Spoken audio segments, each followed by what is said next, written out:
Yan. Magkano malagkit? 17 dun sa ano eh, sa Pinas eh. Baka 1 kilo. Ay, Ilang kilo? mura yan.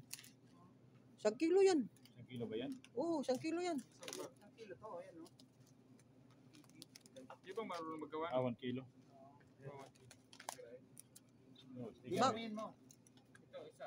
Bakit dun sa Pinas, ano, 17? Kasi ano yun eh, Pinas yun eh. Mahal kasi yan pag Pinas eh. Dito si Bulang. Di ba mas masarap? Ito. Ha? Di ba marunong magluto? Ikaw? Kuya? Eh, walang problema. Anong panakman ka? Brown sugar. Yun lang. Yung mahal dyan, brown sugar. Boss, pwede bang makabili magkano sako ng ano nyo? Magkano yan, boss? Depende ano ba yung ano mo. Ano ba yung pinakamasarap na bigas dyan? Ano ba yung pinaka Hindi, ano yung... niligan mo? Offer mo. Ano ba yung pinakamagandang masarap na bigas? Ito lang kanin. Pagka naluto na yung bigas na yan, masarap. Masarap? Na, Kahit walang kanin, kaluto na bigas, masarap? oh, kahit walang ano, kahit walang ulam, basta masarap yung kanin. Ano ba dyan? Basta masarap yung ano.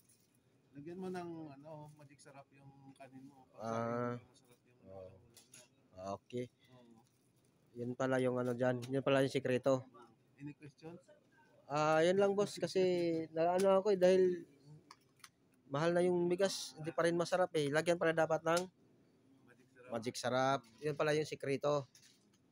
Yun pala yung ano dyan. Magic sarap o no cube. Nor cubes. Okay. Kaya ano na lang. Taga saan ka sa atin boss? Taga ano ako eh. Nepal ako eh. Nepal ka. Pero bakit marunong ka magsalita ng Tagalog boss? Practice lang. Practice lang. Marami kang nakakasamang Pilipino. Okay boss, salamat boss ha. Sa daling panahon.